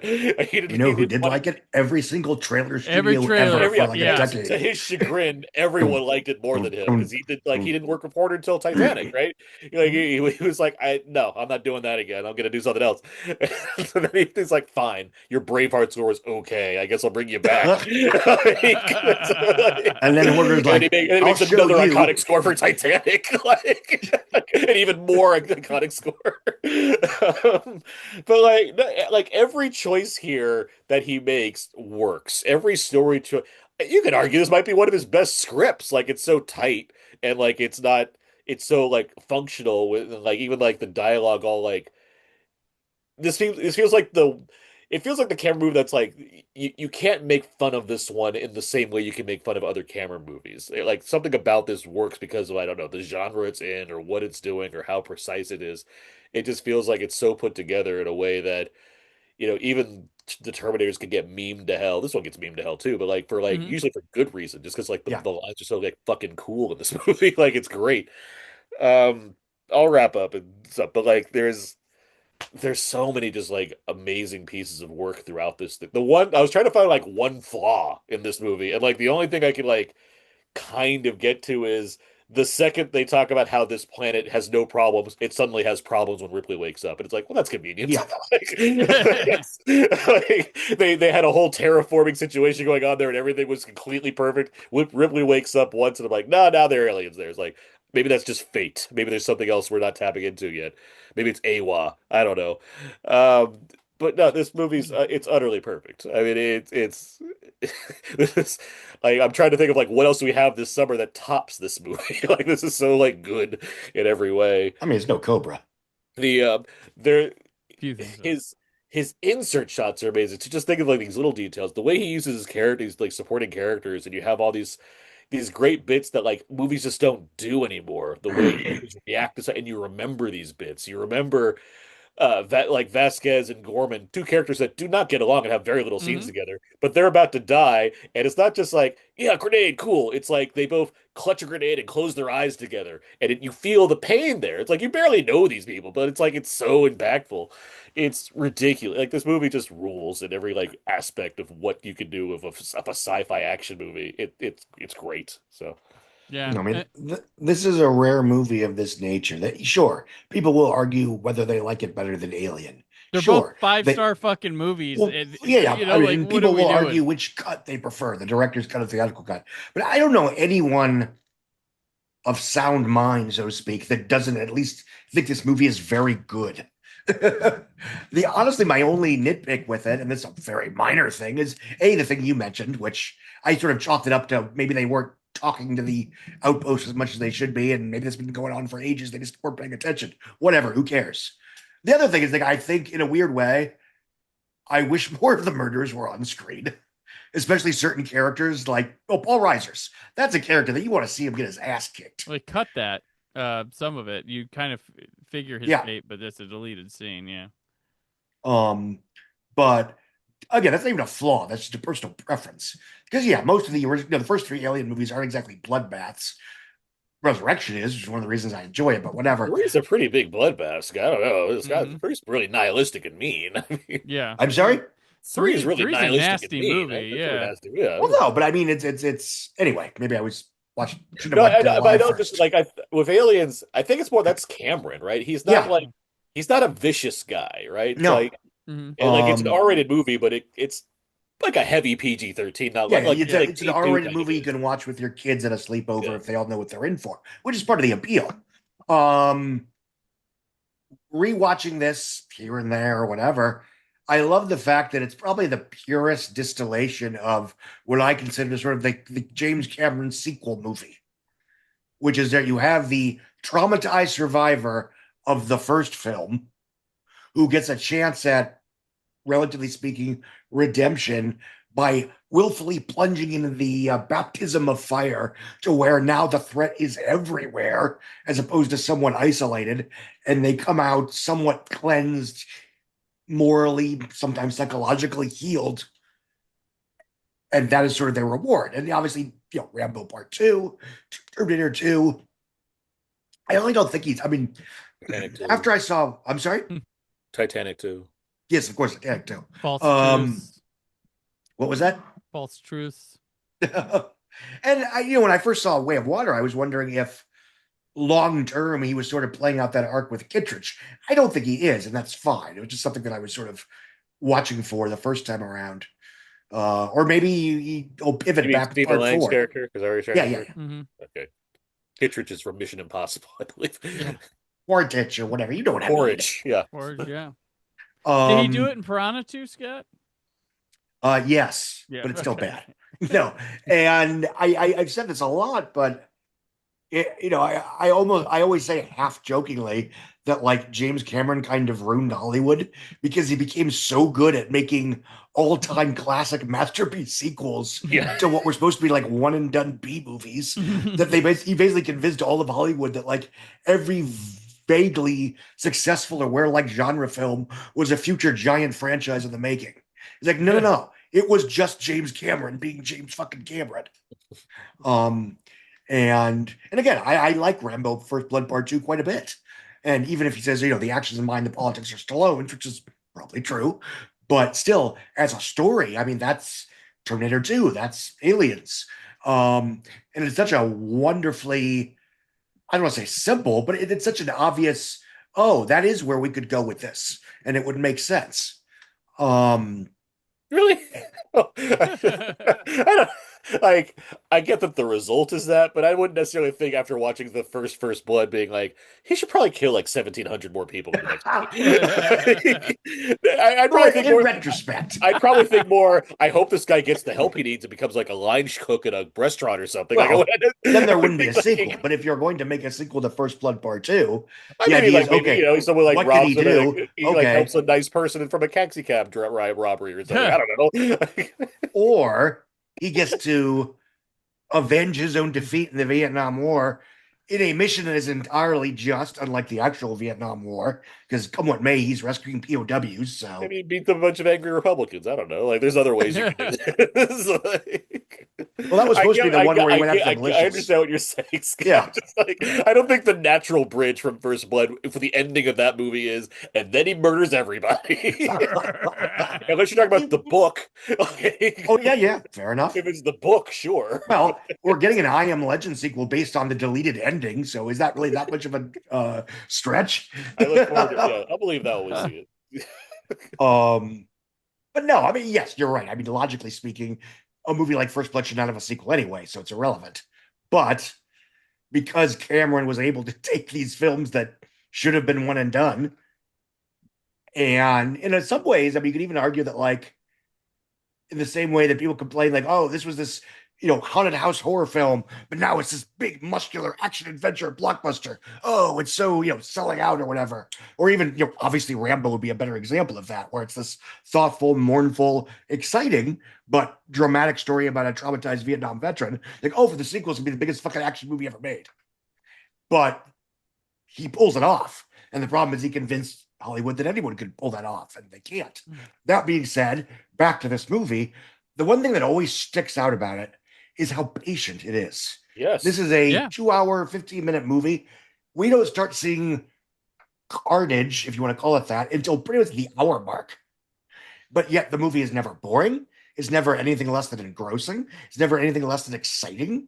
Because yes, he takes the time to set up these stock, dirty, dozen-ish supporting characters. So when, yes, as you said, even the two that you barely know, sacrifice themselves and frankly put a bit more feeling in it than you might expect, it kicks you in the ass. Jeanette Goldstein's very good at that in Cameron movies, by the way. Yes. Being basically a nobody character that you feel really bad for when she dies in the movie. Yeah. He does it like 3 times. I'm waiting for her to pop up in Avatar 4 just to play like a Na'vi character that gets mowed over by a fucking tractor. But no, I'll let Brandon talk because, obviously this movie kicks ass. Yeah. Love Aliens. It took me a long time to see it because when I was younger, so not really a long time, but I saw Alien. I'm like, this movie's perfect. Like, why'd you make a sequel to it? And I remember the video game being at my roller dome that they had on their arcade machine. And then I finally saw it, VHS, and I was like, holy shit, it rules just as much as the first one. What the hell? And like this movie, I so into it that back in the day when you could change you could probably still do it when people would change their computer sound stuff. Mine were all lines from Aliens. So like you open up a thing, Hicks would say this, they say this. I had that I had Game Over Man for the longest. That was my shutdown like noise cue. Yep. I had Indiana Let It Go when I emptied my recycle bin, among others. That's good. That's really good. But yeah, like Bill Paxton is a revelation in this. Like this is him jumping off. Like there, I've just lots of people. Like I always love him and Vasquez. Him and Jeanette Goldstein's chemistry. Hey Vasquez, you ever been mistaken for a man before? No, have you? And because we're talking about how much time we don't spend with them, or there's not a lot of development. It's if you don't have time to do that, make people laugh at you, or deliver humor. Deliver cool lines, and that'll take the place of depth and stuff like that for something like this. And this movie is just so impressive, and it went beyond just like being the sci-fi movie. It inspired pure action movies after this, not just sci-fi movies. It would ravel up like, we need characters talking like this, we need these badasses. This thing's just impressive in its design. It's I love the shot, and I know it's rear projection, but it's the best example of it ever when the thing crashes and Michael Bihn's running away from it, and it's like tumbling in the background. That's rear projection at its finest hour. Like it just looks awesome, and he acts through it like it's real. Too. Matte paintings are great. Like I watched the new 4K that came out. Yeah, I hadn't watched it since I bought it, and so I finally watched the 4K. I was like, this thing's beautiful. Yeah, like, this thing's so good. And the design from Stan Winston and team feels just like they came off the first one, incredibly. But that one's a green movie, this is a blue movie, but it still works. And this is one of the best like haunted house fucking movies ever too, because I love nothing more than going to LV 426 and not knowing what the fuck happened here. I love discovery, like in like a lot of Doctor Who episodes. I love when you come upon a ship and you're like, what the fuck happened here? Like Event Horizon, things like that, where it's like haunted spaceship stuff. But this is like it kind of doubles as a spaceship because it's this facility that looks like a spaceship on the inside. I love a good aliens in the wall, and you're like, you don't realize that's the alien until it comes out of the wall. Yeah, that shit. The grates are really cool. Everything feels like the cool thing about Alien is like just like the lived in universe is what they were saying, and it's still here where it feels tangible with this. And this would be the what like. And it's funny, the next 2 sequels in the series, one goes back to the original's roots, and the next one says, "Ooh, we didn't do well there. We're gonna go back to try to knock off Aliens with the next one." And this luckily in terms of like you talked about the 4K with the Blu-ray sets and the DVDs, we've been in a wealth of like, I am so satisfied with all the knowledge provided on the aliens and Alien. The only thing missing still is James Remar footage as Hicks. That's the only thing that we've never seen. Just like Eric Stoltz with Back to the Future, where they, in that case, they gave us visual, like a clip, but like no audio or anything like that. It's like, come on, give it to us. We want to see it. But this movie, like, yeah, it's just, even though like it's so good, you don't give a shit that like, yeah, when she opens the airlock, everybody would probably be sucked out of there quick as shit. But you buy the drama. I don't know how airlocks work there. It's a big ship. I'm saying it doesn't matter. You buy into the drama and knowing, like, who gives a fuck? That's how we're ending our movie. I always wanted one of those loader machines to walk around in one of those, a little like a mech or something. It was like super fucking cool. But yeah, and Sigourney Weaver is just excellent in this movie. That is like this movie gets that type of performance just shows how great James Cameron is. Like he never settles. He never like realizes the situation he's in. He's like, I'm making perfection every time I go out. I'm sorry. And obviously how good Sigourney Weaver is. And Sigourney Weaver, which she had trouble with like holding, guns and stuff for this. She did a lot of things that she doesn't like to do in movies, and like she fucking crushes it in this movie. She does. Everybody like it's sad because you got all these soldiers like, oh, these are a fun bunch, and there's like, oh, they're all gone, and we're left with these people. I mean, there's scary shit in here. Like the woman they found in Cocoon, and she's like, yeah, man, like, oh my god, nightmare fuel. Just like A to B, the plot, like the military stuff makes sense. It's very audience friendly in terms of like knowing their plans, knowing what's going on, what can't. The rules are well established here. They really have to work out the whole like acid blood thing. It's like, wow, we really put ourselves in the hole of this one. It's like, geez, everything has to be considered when you have acid blood. Everything matters. Everything matters. And the thing is, also, this movie isn't like, it doesn't think you're stupid. You've probably seen the first one, but if not, you'll follow along, you'll catch on, because it doesn't like rehash stuff or tell. There's that scene where Ripley's like just kind of gives the rundown of shit, but like it doesn't really like have to go through things because we went through them the first time. It really does a great job with that kind of stuff where she can't even get through talking about a lot of it without like breaking. So like you're getting this emotional performance out of her that's exposition, but because it's staged so well, you don't realize it's exposition. It's like handled in just the precise way. Also, God, do you hate like even before Paul Reiser becomes an asshole, everybody in the company's like a real asshole. Or it's like, what do you think she did? She just blew up the ship for no fucking reason? Like, what's the justification you have here? Right, exactly. And I always laugh. Maybe I always forget about it. But like the opening scene when they find her on the ship, and the guy's like, "Oh, looks like we can't do this for scrap," like because she's alive. It's like that's kind of funny because it's like, oh. I always assume like, oh yeah, the company finds her. Oh no, it was some salvage guys coming out, be like, oh crap, we got she's alive. The other thing I keep like, and I think I asked this to you on the commentary too, where it's like, it's implied heavily that the Xenomorph is just like another one. Like there's other aliens in this universe, clearly. Like the way the grunts all talk about this stuff, like they've had sex with aliens. Like that's how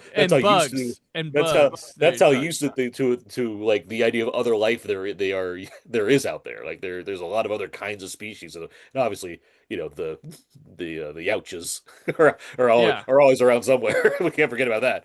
But, they do talk about that, and it's also been a long time since the first movie too.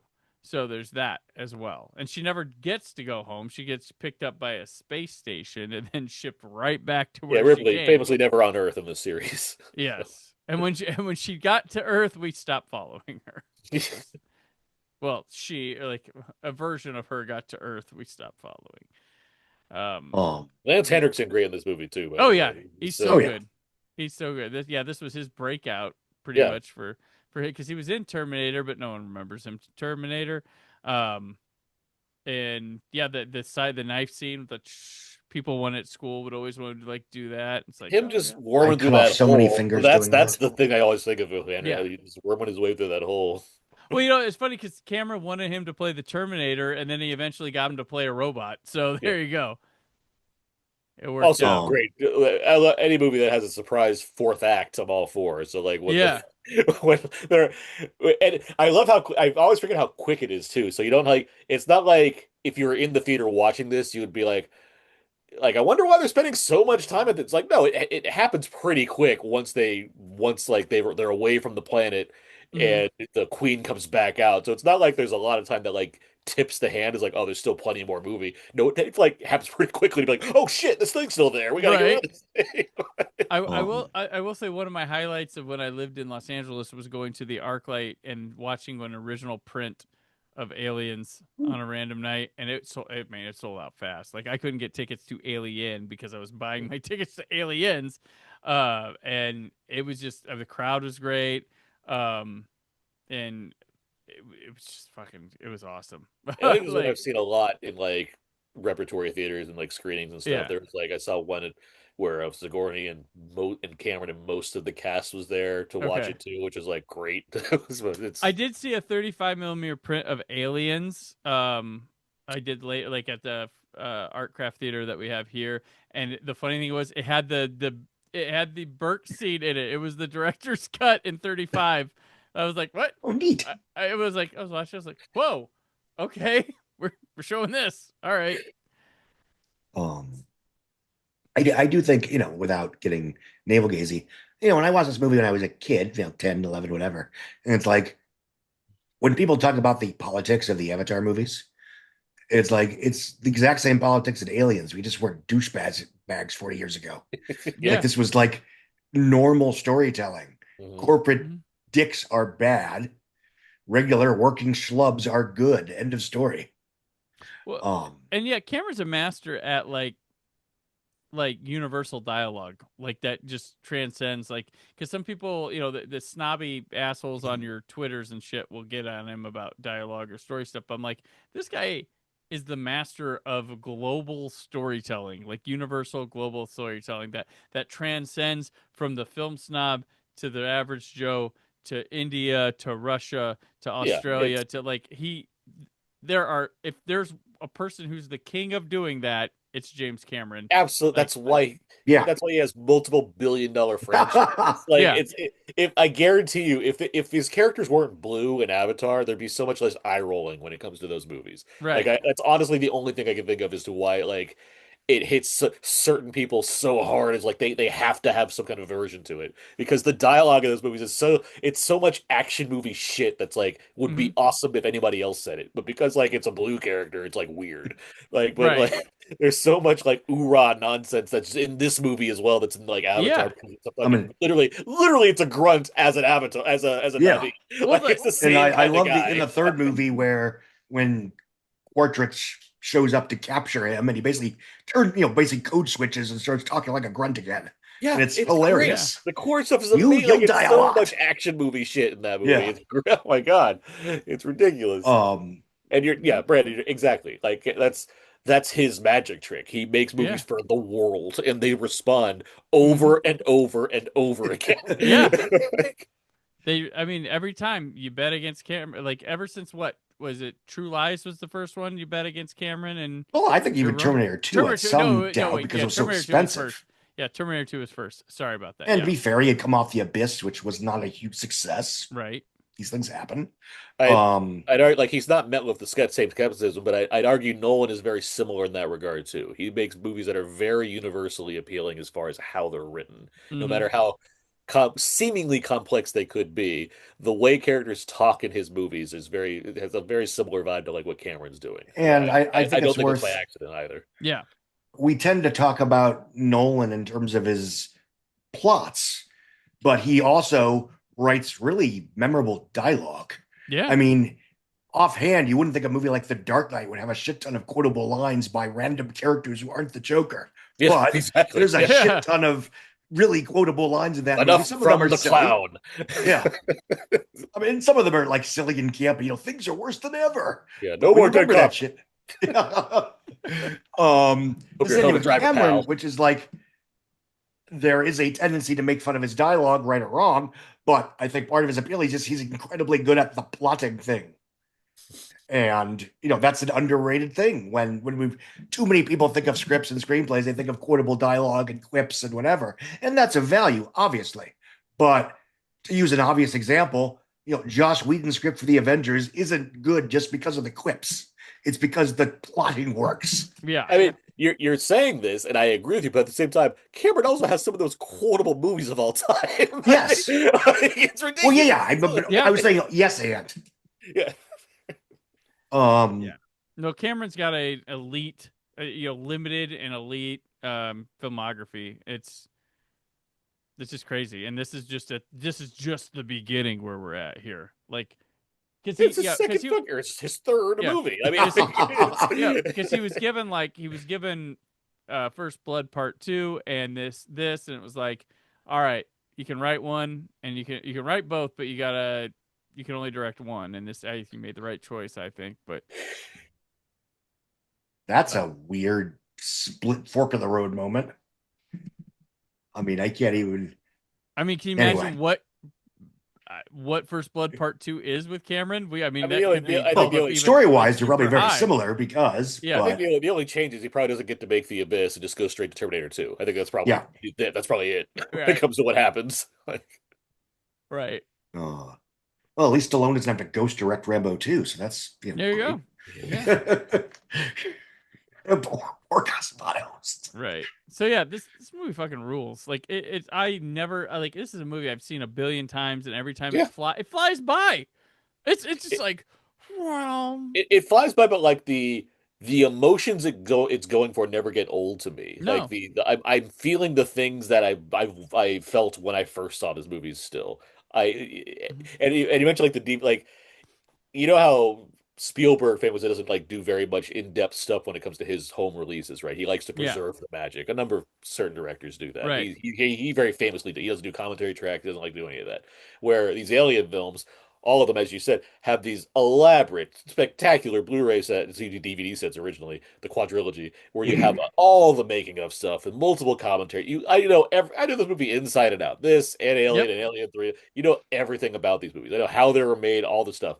None of the magic is lost on me. No, because I can't. Just because of me knowing how all this stuff was done, I'm still wrapped up in every aspect of this movie. Yeah. When the characters I can't even name because there's so many, but like when they're going on the ship and the guy sees the slime and he touches it, he's like, oh yeah. And then the pilot turns around and you just get this great close up of the alien, like, oh fuck, there's an alien there. Yeah. Like it never gets old watching this. No, this is like the coolest movie. Like I love it. I really do. This is one of the best movies we've ever talked about on a summer of. Yes, no doubt. We've gone from one of the worst, like, to this, like, in the same weekend. Can you imagine? I mean, it's no House of Cards. Can you imagine wanting to go see Aliens, but there's that friend like, let's go to Pirates. Come on, Pirates, and then you got in a car accident, and you were like, oh, I can't go to the movies for a while, I'm injured, and then you missed Aliens because you went. It's a long, complicated story. You went to Pirates. I'm just saying, what poor bastard wound up having to see Aliens second because of Pirates? But I bet they sure as fuck appreciated it even more. Yeah, an older couple whose girlfriend really loved Walter Matthau in the 60s. Yeah. Right. All right. So Scott, let's see how Aliens did at a theater near you this weekend in 1986. It did good. No. It opened number 1 at the box office, Dethroning Karate Kid. Suck it, Daniel. Finally. The reign of terror is over. A good movie came out, and look what happens. It hits number 1. $10 million on 1,400 screens, which is fine for back then, obviously. It would leg out to approximately 85 million in North America. And why the fuck is the worldwide not on box office? Which I think it's like 170 million or something. A disaster. Well, yeah, because it cost a whopping $18 million. It's less than half of what Pirates cost. Go figure. Sorry, I'm stalling for a second. Yeah, 183 million worldwide. That makes sense. Number 2, Karate Kid Part 2, 5.5, minus 17%. actually gained 59 screens. It's playing in the most theaters that I could find, 1,602. In fact, other than Aliens and Karate Kid 2, nothing is playing in more than 1,400 screens. Hell, Back to School, which cannot be killed. We'll get to that in a second. Anyway, Karate Kid, after 1 month in theaters, $61 million. Ruthless People, 4.5 million, minus 17%. Really strong holds despite Aliens. 1,114 screens. It has earned $30 million in 24 days. Back to School, 4.3 million, minus 19%. In 1,647 screens, the most of any in release this weekend. It has earned 59 million after 6 weekends of release. Top Gun, minus 14%, 1,384 theaters, $4 million. It's at $95 million after 10 weekends. About last night, 3.4 million, minus 2.5%, gaining 171 theaters for an 851 screen count. The film has earned 15.2 in 17 days. Ferris Bueller's Day Off, 2.7 million, minus 24%, 43.9 in 6 weekends. Legal Eagles, 2.7, minus 31%, which is a pretty big drop for this batch of holdovers. Obviously, it's fine, whatever, on its own merits. The $30 million legal comedy has earned $37 million in 31 days of release. Running Scared, $2.7 million, minus 34%, $23.67 million in 24 days. Number 10, Club Paradise, $2.3 million, dropping a hearty $44.6 million, earning 8.3 after 10 days. In 11th place, our next new release, Vamp, $2.1 million in 1,100 theaters. Crushing it's not good. It would earn eventually $4.9 million. Excuse me.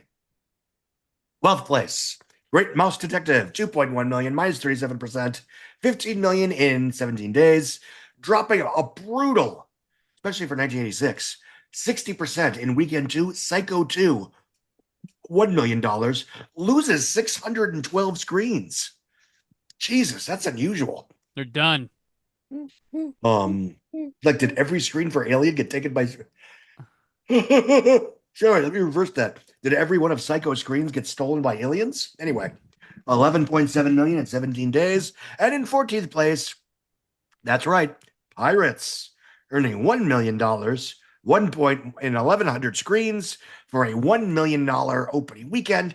The film would leg out to a whopping $1.6 million in North America, and I think under 10 worldwide. I'd have to double check, but Vamp may be the vampire movie we talked about this weekend, but it's Pirates that sucks.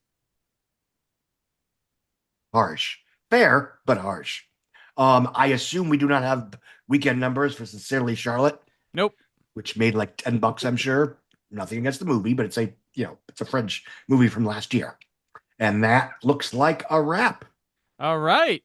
So, thanks, guys, for joining me. We're getting our way through. Next weekend's going to suck. Yeah, just wait. It's not going to suck that bad. So, till that weekend, Aaron, where can people keep up with you? Well, everything I do can be found at thecodeofzeke.substack.com. I write movie reviews over where we live entertainment. I host a couple of other podcasts. One is co-hosted by myself and Abe. It's called Out Now with Aaron and Abe. We talk about weekly movie releases. And then there's, of course, Two Black Guys Talk Godzilla, an award-winning podcast co-hosted by myself and Terrence Johnson. And I'm on all the socials at Aaron's PS4. All right, Scott. I'm Scott Mendelson. I'm a semi-regular contributor for Buck News. I write, run, and maintain the Outside Scoop over at Substack, and I have a weekly podcast called The Box Office Podcast, which is usually myself and 2 or 3, sometimes 4 younger, cooler, more culturally relevant box office pundits and/or film scholars, as we discuss what happened the previous weekend at a theater near you. That can be found wherever podcasts are found, and I'm on all the socials at some variation of Scott Mendelson. Okay, I'm on the socials at Brandon4KUHD. Subscribe to the YouTube channel where you can watch this episode and see Scott's hand gestures and his coughing and yawning as Aaron mostly coughing rolls his eyes at them. I'll be at Days of the Dead this coming weekend, should be. I don't know the dates and times of everything I'm doing. But I know Chris Johnson and I will be doing poorly described movies there. So check the socials for that. And then August 14th to 16th, I'll be at Long Island, New York, Doctor Who convention, shooting documentary and signing copies of Fantastic, a celebration of fans discovering Doctor Who. Next week, our haunted honeymoon goes out of bounds as Scott's heartburn kicks into maximum overdrive. That's right. Yeah, I told you next week is going to suck. That's right. We're going to scare the hell out of you as the summer of 86 at 40 continues. Summer of 86 at 40.